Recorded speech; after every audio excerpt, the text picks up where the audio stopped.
ओम गम गणपते नमः। श्री हरि संक्षिप्त भविष्य पुराण ब्रह्म पर्व वैवस्वत के लक्षण और सूर्य नारायण की महिमा। विष्णु भगवान ने ब्रह्मा जी से पूछा, ब्राह्मण, संसार में मनुष्य विश्व रोग ग्रह और अनेक प्रकार के उपद्रवों से पीड़ित रहते हैं। यह किन कर्मों का फल है? कृपा कर आप कोई ऐसा उपाय बताएं जिससे जीवों को रोग आदि की बाधा न हो। ब्रह्मा जी ने कहा, जिन्होंने पूर्व जन्म में व्रत उपवास आदि के द्वारा भगवान सूर्य को प्रसन्न नहीं किया, वे मनुष्य विष ज्वर ग्रह रोग आदि के भागी होते हैं, और जो सूर्य नारायण की आराधना करते हैं उन्हें आदि व्याधियां नहीं सताती। पूर्व जन्म में भगवान सूर्य की आराधना से इस जन्म में आरोग्य, परम बुद्धि और जो भी मन में इच्छा करता है निस्संदेह उसे प्राप्त कर लेता है, आदि व्याधियों से पीड़ित नहीं होता है और न विष एवं दुष्ट ग्रहों के बंधन में ही फंसता है, तथा कृत्यों आदि का भी भय उसे नहीं रहता। सूर्य नारायण के भक्त के लिए दुष्ट भी अनुकूल हो जाते हैं और सब ग्रह सौम्य दृष्टि रखते हैं। जिस पर सूर्य देव संतुष्ट हो जाते हैं वह देवताओं का भी पूज्य हो जाता है।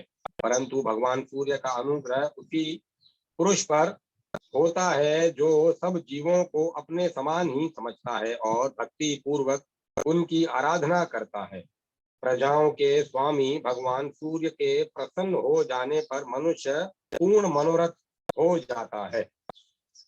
भगवान विष्णु ने पूछा, ब्राह्मण, जिन्होंने पहले भगवान सूर्य की आराधना नहीं की और रोग व्याधियों से दुखी हो गए हैं, वे उन कष्ट और एवं पापों से कैसे मुक्त हों? कृपा कर बताएं, हम भी भक्ति पूर्वक भगवान सूर्य की आराधना करना चाहते हैं। ब्रह्मा जी बोले, भगवान, यदि आप भगवान सूर्य की आराधना करना चाहते हैं तो आप पहले वैवस्वत सूर्य भक्त बने, क्योंकि बिना विधि पूर्वक सौरी दीक्षा के उनकी उपासना पूरी नहीं हो सकती। जब मनुष्यों के पाप क्षीण होने लगते हैं तब भगवान सूर्य और ब्राह्मणों में उनकी नेष्टि की श्रद्धा भक्ति होती है। इस संसार चक्र में भ्रमण करते हुए प्राणियों के लिए भगवान सूर्य को प्रसन्न करना एकमात्र कल्याण का निष्कटक मार्ग है। विष्णु भगवान ने पूछा, ब्राह्मण, वैवस्वतों का क्या लक्षण है और उन्हें क्या करना चाहिए, यह आप बताएं। ब्रह्मा जी बोले, वैवस्वत वही है जो भगवान सूर्य का परम भक्त हो तथा मन, वाणी और कर्म से कभी जीव हिंसा न करे, ब्राह्मण देवता और भोजक को नित्य प्रणाम करे, दूसरे के धन का हरण न करे, सभी देवताओं एवं संसार को भगवान सूर्य का ही स्वरूप समझे और उनसे अपने को अभिन्न समझे। देवता, मनुष्य, पशु, पक्षी, पिपलिका, वृक्ष, पाषाण, काष्ठ, भूमि, जल, आकाश तथा दिशा सर्वत्र भगवान सूर्य को व्याप्त समझे। साथ ही स्वयं को भी सूर्य से भिन्न न समझे। जो किसी भी प्राणी के दुष्ट भाव नहीं रखता, जो किसी भी प्राणी में दुष्ट भाव नहीं रखता, वही वैवस्वत सूर्य उपासक है। जो मनुष्य आसक्ति रहित होकर निष्काम भाव से भक्ति पूर्वक भगवान सूर्य के निमित्त क्रिया करता है वह वैवस्वत कहलाता है, जिसका न तो कोई शत्रु हो और न कोई मित्र हो तथा न उसमें भेद बुद्धि हो, सबको बराबर देखता हो, ऐसा पुरुष वैवस्वत कहलाता है। जिस उत्तम गति को वैवस्वत पुरुष प्राप्त करता है वह योगी और बड़े बड़े तपस्वियों के लिए भी दुर्लभ है। जो सभी प्रकार से भगवान सूर्य का दृढ़ भक्त है वह धन्य है। भक्ति पूर्वक आराधना करने से ही सूर्य भगवान का अनुग्रह प्राप्त होता है। ब्रह्मा जी पुनः बोले, मैं भी उनके दक्षिण किरण से उत्पन्न हुआ हूँ और उन्हीं के वाम किरण में भगवान शिव तथा वक्ष स्थल से शंख चक्र गदाधारी आप उत्पन्न हुए हैं। उन्हीं की इच्छा से आप सृष्टि का पालन एवं शंकर संहार करते हैं। इसी प्रकार रुद्र, इंद्र, चंद्र, वरुण, वायु, अग्नि आदि सब देवता सूर्य देव से ही प्रादुर्भूत हुए हैं और उनकी आज्ञा के अनुसार अपने अपने कर्मों में प्रवृत्त हो रहे हैं। इसीलिए भगवान आप भी सूर्य भगवान की आराधना करें, इससे सभी मनोरथ पूर्ण होंगे। पितामह ब्रह्मा जी एवं विष्णु भगवान के इस संवाद को जो भक्ति पूर्वक श्रवण करता है, वह मनोवांछित फल को प्राप्त कर अंत में स्वर्ण के विमान में बैठकर सूर्य लोक को जाता है। भगवान सूर्य नारायण के सौम्य रूप की कथा, उनकी स्तुति और परिवार तथा देवताओं का वर्णन। राजा शतानिक ने कहा, मुने, भगवान सूर्य की कथा सुनते सुनते मुझे तृप्ति नहीं होती, अतः आप पुनः उन्हीं के गुणों और चरित्रों का वर्णन करें। सुमंतु मुनि बोले, राजन, पूर्व काल में ब्रह्मा जी ने भगवान सूर्य की जो पवित्र कथा ऋषियों को सुनाई थी, उसे मैं आपको सुनाता हूँ। वह कथा पापों को नष्ट करने वाली है। एक समय भगवान सूर्य के प्रचंड तेज से संतप्त हो ऋषियों ने ब्रह्मा जी से पूछा, ब्रह्मन, आकाश में स्थित यह अग्नि के तुल्य दाह करने वाला तेज पुंज कौन है? ब्रह्मा जी बोले, मुनीश्वरों, प्रलय के समय जब सारा स्थावर जगत नष्ट हो गया, उस समय सर्वत्र अंधकार ही अंधकार व्याप्त था। उस समय सर्वप्रथम बुद्धि उत्पन्न हुई। बुद्धि से अहंकार तथा अहंकार से आकाश आदि पंच महाभूतों की उत्पत्ति हुई और उनसे एक अंड उत्पन्न हुआ, जिसमें 7 लोक और 7 समुद्रों सहित पृथ्वी स्थित है। उसी अंड में स्वयं ब्रह्मा तथा विष्णु और शिव भी स्थित थे। अंधकार से सभी व्याकुल थे। अनंतर सब परमेश्वर का ध्यान करने लगे। ध्यान करने से अंधकार को हरण करने वाला एक तेज पुंज प्रकट हुआ। उसे देखकर हम सभी उसकी इस प्रकार दिव्य स्तुति करने लगे। आदि देवसी देवानामी शरणाम तवस्तिशर इत्यादि। इस प्रकार हमारी स्तुति से प्रसन्न हो वे वो तेजस रूप कल्याणकारी देव मधुर वाणी से बोले। स्तुति का भाव इस प्रकार है, हे सनातन देव, आप ही समस्त चराचर प्राणियों के आदि सृष्टा एवं ईश्वरों के ईश्वर तथा आदि देव हैं। देवता, गंधर्व, राक्षस, मुनि, किन्नर, सिद्ध, नाग तथा त्रियक योनियों के आप ही जीवनधार हैं। आप ही ब्रह्मा, शिव, विष्णु, प्रजापति, वायु, इंद्र, सोम, विवस्वान, वरुण तथा काल है एवं जगत के सृष्टा, संहर्ता, पालन करता और सबके शासक भी आप ही हैं। आप ही नदी, सागर, पर्वत, विद्युत, इंद्रधनुष आदि सब कुछ हैं। प्रलय, प्रभव, व्यक्त एवं अव्यक्त भी आप ही हैं। ईश्वर से परे विद्या, विद्या से परे शिव तथा शिव से परतर आप परम देव हैं। हे परमात्मन, आपके पाणी, पाद, अक्षी, सिर, मुख सर्वत्र चतुर्दिक व्याप्त हैं। आपकी दीप्यमान सहस्त्रों किरणें सब और व्याप्त हैं। भूः, भुवः, स्वः, मह, जनः, तपः तथा सत्य इत्यादि समस्त लोकों में आपका ही प्रचंड एवं प्रदीप्त तेज प्रकाशित है। इंद्रादि देवताओं से भी दुनिश्चय, भृगु, अत्रि, पुलह आदि ऋषियों एवं सिद्धों द्वारा सेवित अत्यंत कल्याणकारी एवं शांत रूप वाले आपको नमस्कार है। हे देव, आपका वह रूप 5, 10 अथवा एकादश इंद्रियों आदि से अगम्य है। उस रूप की देवता सदा वंदना करते रहते हैं। देव विश्व सृष्टा,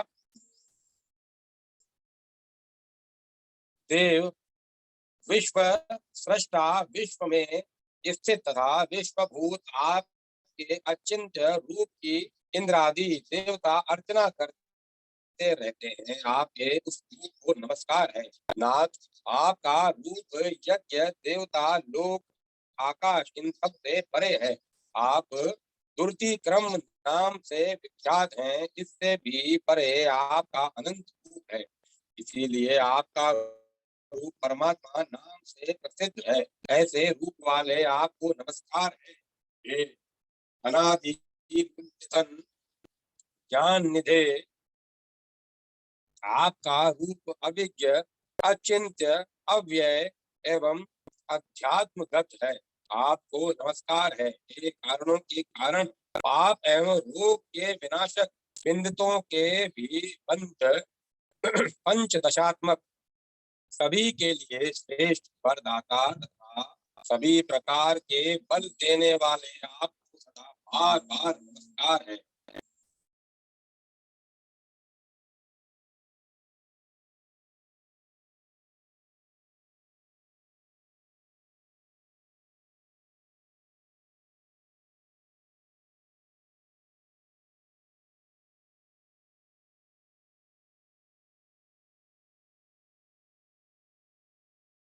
हमारी स्तुति से इस प्रकार हमारी स्तुति से प्रसन्न होवे, तेज पुंज रूप कल्याणकारी, तेजस रूप कल्याणकारी देव मधुर वाणी से बोले, देवगण क्या आप क्या चाहते हैं? तब हमने कहा, प्रभु आपके इस प्रचंड तप्त रूप को देखने में कोई भी समर्थ नहीं है, अतः संसार में कल्याण के लिए आप सौम्य रूप धारण करें। देवताओं की ऐसी प्रार्थना सुनकर उन्होंने एवमस्तु कहकर सभी को सुख देने वाला उत्तम रूप धारण कर लिया। सुमंतु मुनि ने कहा, राजन, सांख्य योग का आश्रय ग्रहण करने वाले योगी आदि तथा मोक्ष की अभिलाषा रखने वाले पुरुष इनका ही ध्यान करते हैं। इनके ध्यान से बड़े बड़े पाप नष्ट हो जाते हैं। अग्निहोत्र, वेद पाठ और प्रचुर दक्षिणा से युक्त यज्ञ भी भगवान सूर्य की भक्ति में 16वीं कला के तुल्य भी फलदायक नहीं है। ये तीर्थों के भी तीर्थ, मंगलों के भी मंगल और पवित्रों को भी पवित्र करने वाले हैं। जो इनकी आराधना करते हैं वे सभी पापों से मुक्त होकर सूर्य लोक को प्राप्त करते हैं। वेदादि शास्त्रों में भगवान दिव्यस्पति उपासना आदि के द्वारा जिस प्रकार सुलभ हो जाते हैं, उसी प्रकार सूर्य देव समस्त लोकों के उपास्य हैं। राजा शतानिक ने पूछा, मुने, देवता तथा ऋषियों ने किस प्रकार भगवान सूर्य का सुंदर रूप बनाया? किस प्रकार भगवान सूर्य का सुंदर रूप बनवाया, यह आप बताएं। सुमंतु मुनि बोले, राजन, एक समय सभी ऋषियों ने ब्रह्मलोक में जाकर ब्रह्मा जी से प्रार्थना की कि ब्रह्मन, अदिति के पुत्र सूर्य नारायण आकाश में अति प्रचंड तेज से तप रहे हैं। जिस प्रकार नदी का किनारा सूखा जाता है, वैसे ही अखिल जगत विनाश को प्राप्त हो रहा है। हम सब भी अति पीड़ित हैं और आपका आसन कमल पुष्प भी सूख रहा है। तीनों लोकों में कोई सुखी नहीं है। अतः आप ऐसा उपाय करें जिससे यह तेज शांत हो जाए। ब्रह्मा जी ने कहा, मुनीश्वरों, सभी देवताओं के साथ आप और हम सब सूर्य नारायण की शरण में जाएं, उसी में सबका कल्याण है। ब्रह्मा जी की आज्ञा पाकर ब्रह्मा, विष्णु तथा शंकर सभी देवता और ऋषिगण उनकी शरण में गए और उन्होंने भक्ति भाव पूर्वक नमस्कार नम्र होकर अनेक प्रकार से उनकी स्तुति की। देवताओं की स्तुति से सूर्य नारायण प्रसन्न हो गए। सूर्य भगवान बोले, आप लोग वर मांगिए। उस समय देवताओं ने यही वर मांगा कि प्रभु, आपके तेज को विश्वकर्मा कम कर दें, ऐसी आप आज्ञा प्रदान करें। उन्होंने देवताओं की प्रार्थना स्वीकार कर ली। तब विश्वकर्मा ने उनके तेज को तराश कर कम किया। इसी तेज से भगवान विष्णु का चक्र और अन्य देवताओं के शूल, शक्ति, गदा वज्र बाण धनुष दुर्गा आदि देवियों के आभूषण तथा शिविका पालकी परशु आदि आयुध बनाकर विश्वकर्मा ने उन्हें देवताओं को दिया। भगवान सूर्य का तेज सौम्य हो जाने से तथा उत्तम उत्तम आयुध प्राप्त कर देवता अत्यंत प्रसन्न हुए और उन्होंने पुनः उनकी भक्ति पूर्वक स्तुति की। देवताओं की स्तुति से प्रसन्न हो भगवान सूर्य ने और भी अनेक वर उन्हें प्रदान किए। अनंतर देवताओं ने परस्पर विचार किया कि दैत्य गण वर पाकर अत्यंत अभिमानी हो गए हैं, वे अवश्य भगवान सूर्य को हरण करने का प्रयत्न करेंगे। इसीलिए उन सब को नष्ट करने के लिए तथा उनकी रक्षा के लिए हमें चाहिए कि हम उनके चारों ओर खड़े हो जाएं, जैसे जिससे ये दैत्य सूर्य को देख न सकें। ऐसा विचार कर स्कंद दंड नायक का रूप धारण कर भगवान सूर्य के बाईं ओर स्थित हो गए। भगवान सूर्य के दंड नायक को जीवों के शुभाशुभ कर्मों को लिखने का निर्देश दिया। दंड का निर्णय करने तथा दंड नीति का निर्धारण करने से दंड नायक नाम पड़ा। अग्निदेव पिंगल वर्ण के होने के कारण पिंगल नाम से प्रसिद्ध हुए और सूर्य भगवान की दाहिनी ओर स्थित हुए। इसी प्रकार दोनों पार्श्वों में दो अश्वनी कुमार स्थित हुए। वे अश्वरूप से उत्पन्न होने के कारण अश्वनी कुमार कहलाए। महाबलशाली राज्य और शोष्य दो द्वारपाल हुए। राज्य कार्तिकेय के और शोष्य हर के अवतार कहे गए हैं। लोक पूज्य ये दोनों द्वारपाल धर्म और अर्थ के रूप में प्रथम द्वार पर रहते हैं। दूसरे द्वार पर कलमाक्ष और पक्षी ये दो द्वारपाल रहते हैं। इनमें से कलमाक्ष यमराज के रूप हैं और पक्षी गरुड़ रूप हैं। ये दोनों दक्षिण दिशा में स्थित हैं। कुबेर और विनायक उत्तर में तथा डिंडी और रेवंत पूर्व दिशा में स्थित हैं। डिंडी रुद्र रूप हैं और रेवंत भगवान सूर्य के पुत्र हैं। ये सब देवता दैत्यों को मारने के लिए सूर्य नारायण के चारों ओर स्थित हैं और सुंदर रूप वाले विरूप अन्य रूप और काम रूप हैं तथा अनेक प्रकार के आयुध धारण किए हैं। चारों वेद भी उत्तम रूप धारण कर भगवान सूर्य के चारों ओर स्थित हैं। श्री सूर्य नारायण के आयुध व्योम का लक्षण और महात्म्य। सुमंतु मुनि ने कहा, राजन, अब भगवान सूर्य के मुख्य आयुध व्योम का लक्षण कहता हूँ, आप उसे सुने। भगवान सूर्य का आयुध व्योम सर्वदेवमय है। वह 4 श्रृंगों से युक्त है तथा स्वर्ण का बना हुआ है।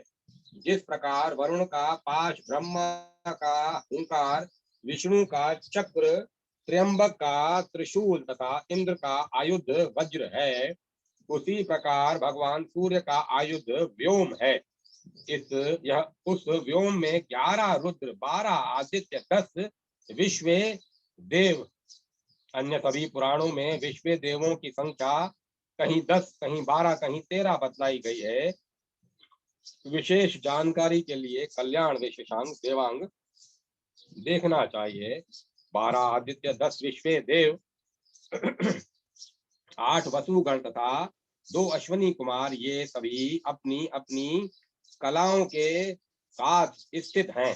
हर, श्रव, त्र्यंबक, वृक्षाकपि, शंभु, कपर्दी, रेवत, अपराजित, ईश्वर, अहिर्बंध्य, अहिर्बुंध्यन्य और भुवन भव, ये 11 रुद्र हैं। ध्रुव, धर, सोम, अनिल, अनल, अप, प्रत्युष और प्रभास, ये 8 वसु हैं।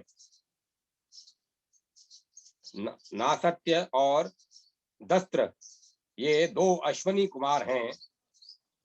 क्रतु, दक्ष, वसु, सत्य, काल, काम, धृति, कुरु, शंकु मात्र तथा वामन, ये 10 विश्व देव हैं। इसी प्रकार साध्य, तुषित, मरुत आदि देवता हैं। उनमें आदित्य और मरुत कश्यप के पुत्र हैं। विश्वे देव, वसु और साध्य ये धर्म के पुत्र हैं।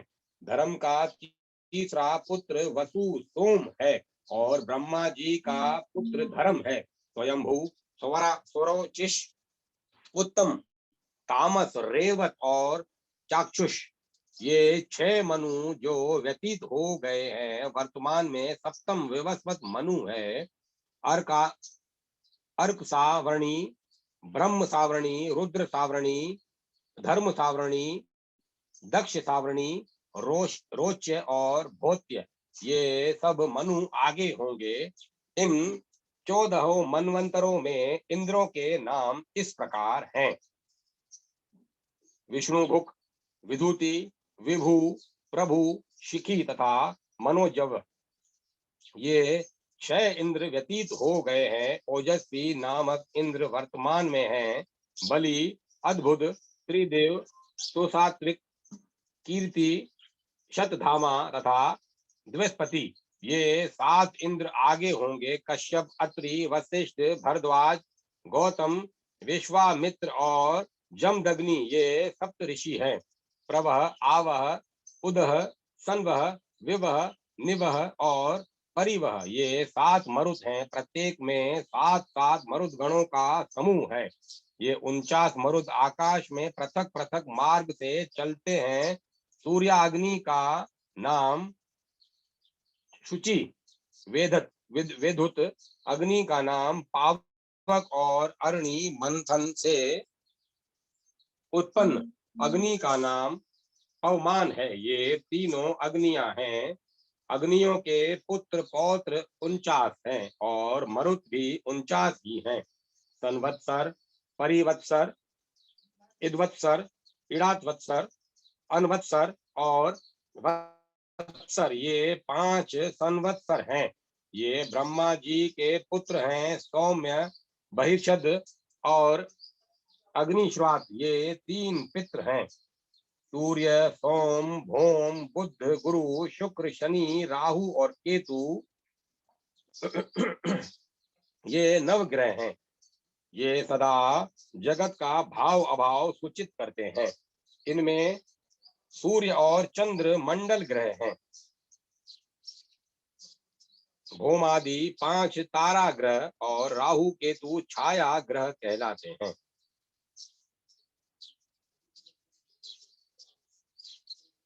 नक्षत्रों के अधिपति चंद्रमा हैं और ग्रहों के राजा सूर्य हैं। सूर्य कश्यप के पुत्र हैं। सोम धर्म के, बुध चंद्र के, गुरु और शुक्र प्रजापति भृगु के,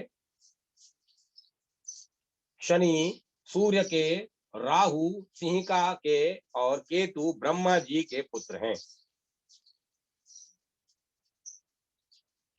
पृथ्वी को भूलोक कहते हैं। भूलोक के स्वामी अग्नि, भूवरलोक के वायु और स्वरलोक के स्वामी सूर्य हैं। मरुदगण भूवरलोक में रहते हैं और रुद्र, अश्वनी कुमार, आदित्य, वसुगण तथा देवगण स्वरलोक में निवास करते हैं। चौथा महरलोक है जिसमें प्रजापतियों सहित कल्पवासी रहते हैं। 5वें जनलोक में भूमि दान करने वाले तथा 6ठे तपोलोक में ऋभु, सनत कुमार तथा वेराज आदि ऋषि रहते हैं। 7वें सत्यलोक में वे पुरुष रहते हैं जो जन्म मरण से मुक्ति पा रहे हैं। इतिहास पुराण के वक्ता तथा श्रोता भी इस लोक को प्राप्त करते हैं। इससे ब्रह्मलोक भी कहा गया है। इसमें न किसी प्रकार का विघ्न है, न किसी प्रकार की बाधा। देव, दानव, गंधर्व, यक्ष, राक्षस, नाग, भूत और विद्याधर ये 8 देव योनियां हैं। इस प्रकार इस व्योम के में 7 लोक स्थित हैं। मरुद, पितर, अग्नि, ग्रह और 8 देव योनियां तथा मूर्त अमूर्त सब देवता इसी व्योम में स्थित हैं। इसीलिए जो भक्ति और श्रद्धा से व्योम का पूजन करता है उसे सब देवताओं के पूजन का फल प्राप्त हो जाता है तथा वह सूर्य लोक को जाता है। अतः अपने कल्याण के लिए सदा व्योम का पूजन करना चाहिए। महीपते आकाश ख दिक व्योम अंतरिक्ष नभ अंबर पुष्कर गगन मेरु विपुल बिल अपोछिद्र शून्य तमस रोदसी व्योम के इतने नाम कहे गए हैं। लवण क्षीर दधि घृत मधु इक्षु तथा सुस्वादु जल वाला ये 7 समुद्र हैं। हिमवान हेमकुट निषद नील श्वेत श्रृंगवान ये 6 वर्ष पर्वत हैं। इनके मध्य महारजत नामक पर्वत है। माहेंद्री आग्नेयी यामया नेत्रिति वारुणी वायवी सौम्या तथा ईशानी ये देव नगरियां ऊपर समाश्रित हैं। पृथ्वी के ऊपर लोकालोक पर्वत हैं। अनंतर अंडकपाल उससे परे अग्नि वायु आकाश आदि भूत कहे गए हैं। इससे परे महान अहंकार अहंकार से परे प्रकृति प्रकृति से परे पुरुष और इस पुरुष से परे ईश्वर है जिससे यह संपूर्ण जगत आवृत है। भगवान भास्कर ही ईश्वर हैं। इसमें यह उनसे यह जगत परिव्याप्त है। ये सहस्त्रों किरणों वाले महान तेजस्वी चतुर्बाहु और महाबली हैं। भूवरलोक भूवलोक भूवरलोक भूवरलोक भूलोक भूवरलोक स्वरलोक महरलोक जनलोक तपोलोक और सत्यलोक ये 7 लोक कहे गए हैं। भूमि के नीचे जो 7 लोक हैं वे इस प्रकार हैं। तल सुतल पाताल तलातल अतल वितल और रसातल। काश्चन मेरु पर्वत भूमंडल के मध्य में फैला हुआ 4 रमणीय श्रृंगों से युक्त तथा सिद्ध गंधर्वों से सुसेवित है। उसकी ऊंचाई 84,000 योजन है। यह 16,000 योजन भूमि के नीचे प्रविष्ट है। इस प्रकार सब मिलाकर 1,00,000 योजन मेरु पर्वत का मान है। उसका सोमनस नाम का प्रथम श्रृंग स्वर्ण का है। ज्योतिषक नाम का द्वितीय श्रृंग पद्मराग मणि का है। चित्र नाम का तृतीय श्रृंग सर्वधातुमय है और चंद्रोजसक नामक चतुर्थ श्रृंग चांदी का है। गंगाए नामक प्रथम सोमनस श्रृंग पर भगवान सूर्य का उदय होता है। सूर्योदय से ही सब लोग देखते हैं। सूर्योदय से ही सब लोग देखते हैं। अतः उसका नाम उद्याचल है। उत्तरायण होने पर सोमनस श्रृंग से और दक्षिणायन होने पर ज्योतिषचक श्रृंग से भगवान सूर्य उदित होते हैं। मेष और तुला संक्रांतियों में मध्य के 2 श्रृंगों में सूर्य का उदय होता है। इस पर्वत के ईशान कोण में ईश और अग्नि कोण में इंद्र, नेतृत्व कोण में अद्रि और वाव्य कोण में मरुत तथा मध्य में साक्षात ब्रह्मा ग्रह एवं नक्षत्र स्थित हैं। इसे व्योम कहते हैं। व्योम में भगवान सूर्य भगवान व्योम में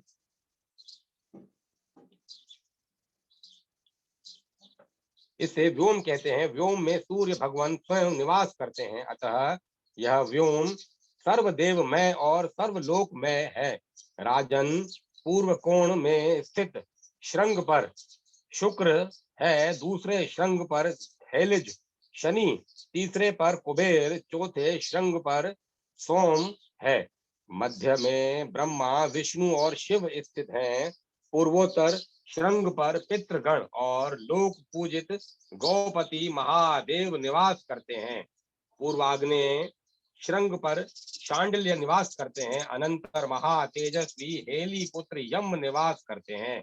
नेतृत्व कोण के श्रृंग में महाबलशाली विरूपाक्ष निवास करते हैं। उसके बाद वरुण स्थित हैं। अनंतर महा तेजस्वी महाबली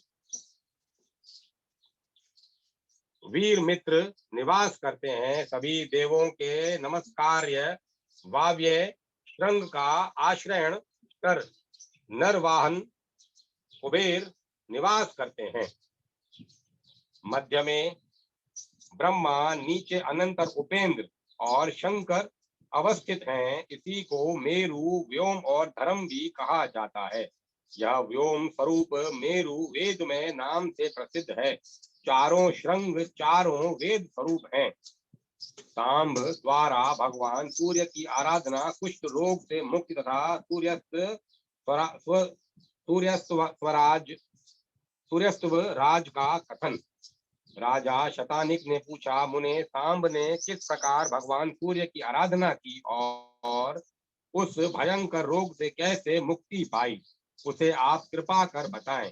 सुमंतु मुनि ने कहा, राजन, आपने बहुत उत्तम कथा पूछी है। इसका मैं विस्तार से वर्णन करता हूँ। इसके सुनने से सभी पाप दूर हो जाते हैं। नारद जी के द्वारा सूर्य भगवान का महात्म्य सुनकर सबने अपने पिता श्री कृष्णचंद्र के पास जाकर विनय पूर्वक प्रार्थना की। भगवान, मैं अत्यंत दारुण रोग से ग्रस्त हूँ। वेदों द्वारा बहुत औषधियों का सेवन करने पर भी मुझे शांति नहीं मिल रही है। अब आप आज्ञा दें कि मैं वन में जाकर तपस्या द्वारा अपने भयंकर रोग से छुटकारा प्राप्त करूं। पुत्र का वचन सुनकर भगवान श्री कृष्ण ने आज्ञा दे दी और सांब अपने पिताजी की आज्ञा के अनुसार सिंधु के उत्तर में चंद्रभागा नदी के तट पर लोक प्रसिद्ध मित्रवन नाम के सूर्य क्षेत्र में जाकर तपस्या करने लगे। वे उपवास करते हुए सूर्य की आराधना में तत्पर हो गए। उन्होंने इतना कठोर तप किया कि उनका अस्थि मात्र ही शेष रह गया। वे प्रतिदिन इस ग्रह स्तोत्र से दिव्य, अव्यय और प्रकाशमान आदित्य मंडल में स्थित भगवान भास्कर की स्तुति करने लगे। प्रजापति परमात्मन, आप तीनों लोकों के नेत्र स्वरूप हैं, संपूर्ण प्राणियों के आदि हैं, अतः आदित्य नाम से विख्यात हैं।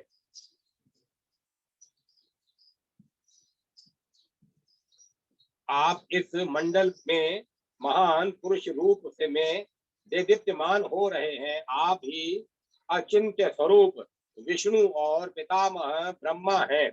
रुद्र, महेंद्र, वरुण, आकाश, पृथ्वी, जल, वायु, चंद्र, मेघ, कुबेर, विभावतु, यम के रूप में इस मंडल में देदीप्यमान पुरुष के रूप में आप ही प्रकाशित हैं। यह आपका साक्षात महादेवमय व्रत अंड के समान है। आप काल और उत्पत्ति स्वरूप हैं। आपके मंडल के तेज से संपूर्ण पृथ्वी व्याप्त हो रही है। आप सुधा की वृष्टि से सभी प्राणियों को परिपुष्ट करते हैं। विभावसु, आप ही अंतस्थ मलेच्छ जातीय और पशु पक्षी की योनि में स्थित प्राणियों की रक्षा करते हैं। गलित, कुष्ठ आदि रोगों से ग्रस्त तथा अंध और बधिरों को भी आप ही रोग मुक्त करते हैं। देव, आप शरणागत के रक्षक हैं। संसार चक्र मंडल में निमग्न निर्धन अल्पायु व्यक्तियों की भी सर्वदा आप रक्षा करते हैं। आप प्रत्यक्ष दिखाई देते हैं। आप अपनी लीला मात्र से ही सबका उद्धार कर देते हैं। आर्त और रोग से पीड़ित मैं स्तुतियों के द्वारा आपकी स्तुति करने में असमर्थ हूँ। आप जो ब्रह्मा, विष्णु और महेश आदि से सदा स्तुत होते रहते हैं, महेंद्र, सिद्ध, गंधर्व, अप्सरा, ग्रहक आदि स्तुतियों के द्वारा आपकी सदा आराधना करते रहते हैं। जब ऋक, यजु और साम वेद तीनों आपके मंडल में ही स्थित हैं, तो दूसरी कौन सी पवित्र अन्य स्तुति आपके गुणों का पार पा सकती है। आप धनियों के परम ध्यान और मोक्षार्थियों के मोक्ष द्वार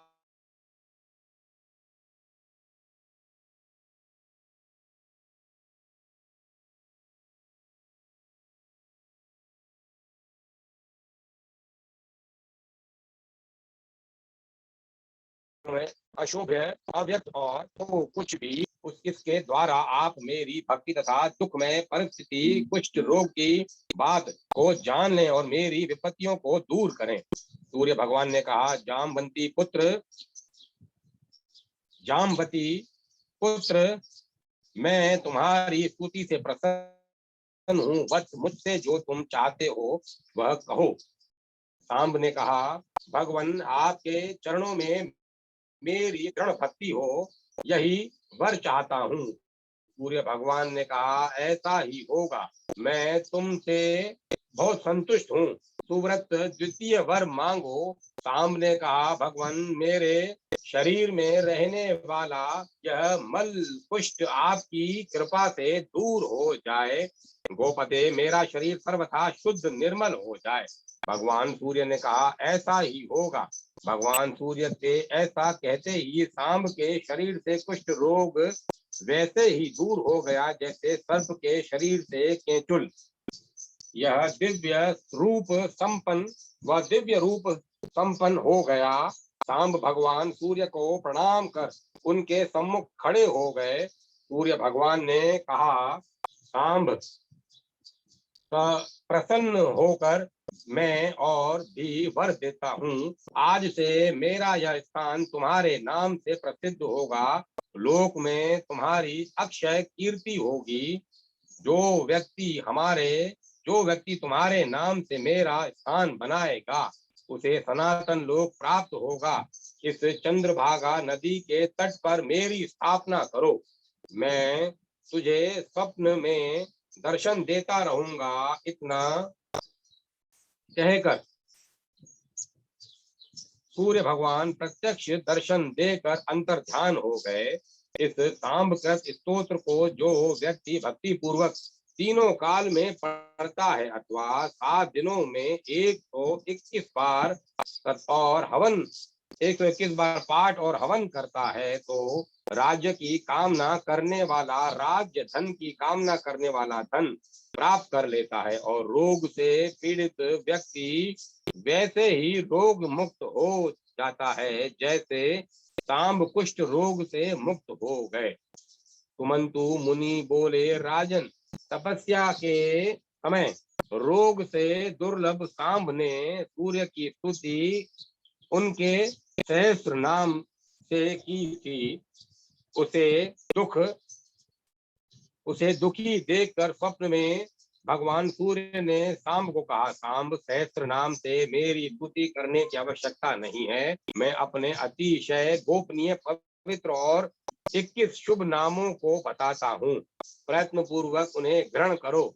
उनके पाठ करने से सहस्त्र नाम के पाठ का फल प्राप्त होता है। मेरे 21 नाम इस प्रकार हैं: विकीर्तन, विपत्तियों को काटने तथा नष्ट करने वाले, विवस्वान, प्रकाश रूप, मार्तंड, जिन्होंने अंड में बहुत दिन निवास किया, भास्कर, रवि, लोक प्रकाशक, श्रीमान, लोक चक्षु, ग्रहेश्वर, लोक साक्षी, त्रिलोकेश, कर्ता, हर्ता, तिमिस्त्रहा, अंधकार को नष्ट करने वाले, तपन, तापन, शुचि, पवित्रतम, सप्ताश्व वाहन, गभस्ति हस्त, किरणें ही जिनके 8 हाथ स्वरूप हैं, ब्रह्मा और सर्वदेव नमस्कृत। सांब, ये 21 नाम मुझे अतिशय प्रिय हैं। यह शतवराज के नाम से प्रसिद्ध हैं। यह सत्वराज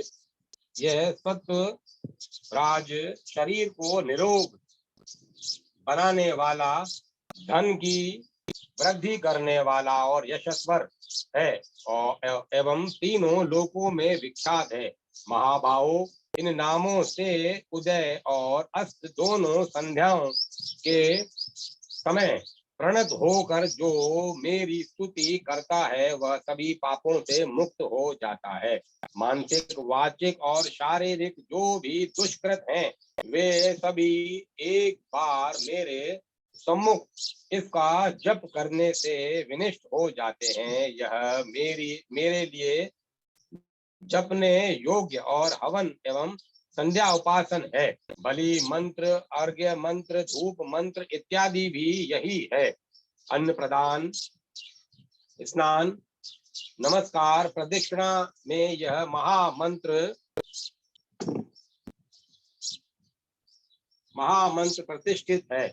प्रतिष्ठित होकर सभी पापों का हरण करने वाला है और शुभ करने वाला है। यह कहकर जगतपति भगवान भास्कर कृष्ण पुत्र सांब को उपदेश देकर वहीं अंतर ध्यान हो गए। सांब भी इस स्वत्व राज से सप्त अश्वाहन भास्कर की स्तुति कर निरोग, श्रीमान और उस भयंकर शारीरिक रोग से सर्वथा मुक्त हो गए।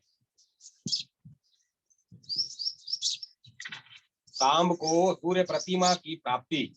सुमंतु मुनि बोले, राजन, इस प्रकार सांब सूर्य नारायण से वर प्राप्त कर अतिशय प्रसन्न हुए और वर प्राप्ति को आश्चर्य मानते हुए अन्य तपस्वियों के साथ समीप में स्थित चंद्रभागा नदी में स्नान करने के लिए गए। वहां वे स्नान कर श्रद्धा के साथ अपने हृदय में मंडलाकार भगवान सूर्य की भावना कर मन में यह सोचने लगे कि सूर्य नारायण की कैसी प्रतिमा हो और उसे किस प्रकार कहाँ स्थापित करूं। इस प्रकार विचार कर ही रहे थे कि उन्होंने देखा चंद्रभागा नदी के ऊपर से एक अत्यंत देदीप्यमान प्रतिमा बहती हुई चली आ रही है। प्रतिमा देखकर सांब को यह निश्चय हो गया कि यह भगवान सूर्य की ही प्रतिमा है।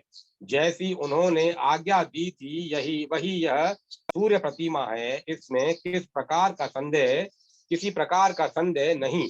यह सोचकर नदी से उस तेज से चमकती हुई मूर्ति को निकालकर उन्होंने मित्रवन मुल्तान में एक स्थान पर तपस्वियों के साथ विधि पूर्वक उसकी स्थापना की। एक दिन सांब ने सूर्य प्रतिमा को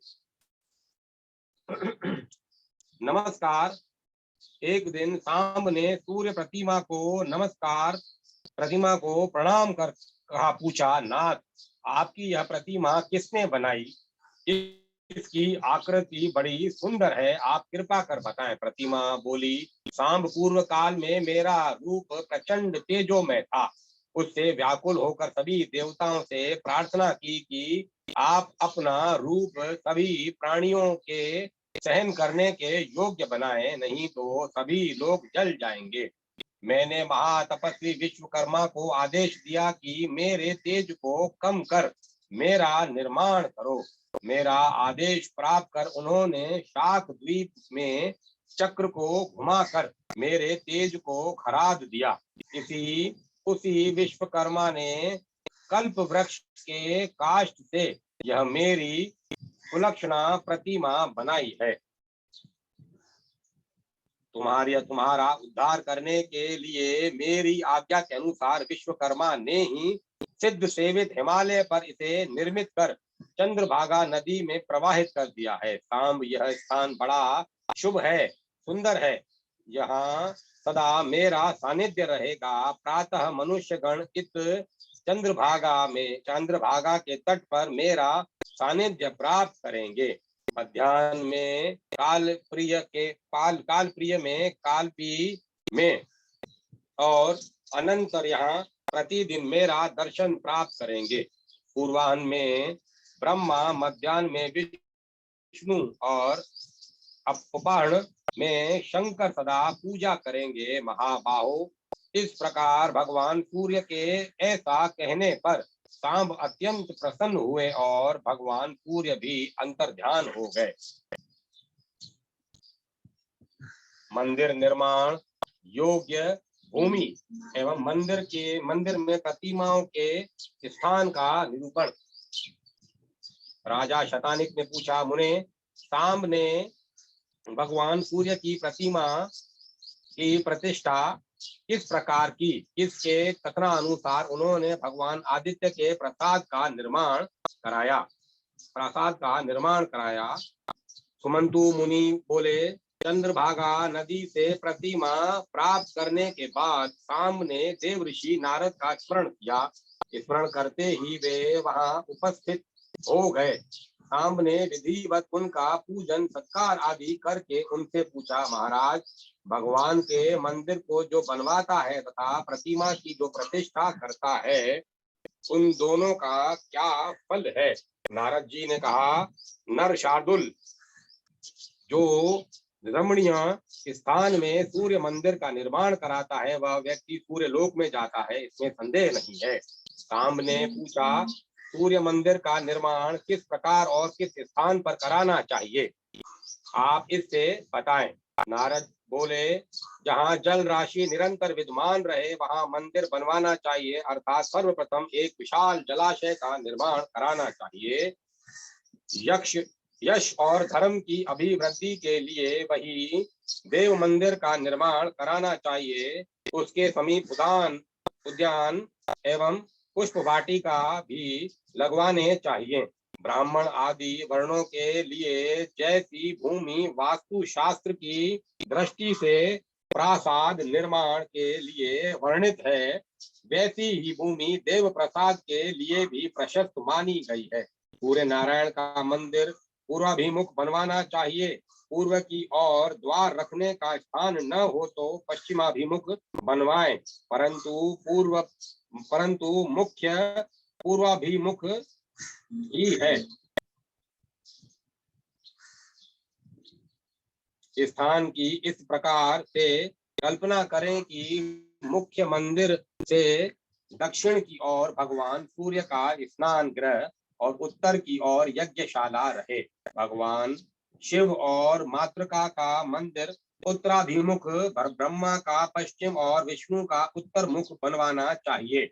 भगवान सूर्य के दाहिने पार्श्व में शिशुभा तथा बाएं पार्श्व में रागी को स्थापित करना चाहिए। सूर्य नारायण के दक्षिण भाग में पिंगल, वाम भाग में दंडनायक, सम्मुख श्री और महाश्वेता की स्थापना करनी चाहिए। देवग्रह के बाहर अश्वनी कुमारों का स्थान बनाना चाहिए। मंदिर के दूसरे कक्ष में राज्य और शोच,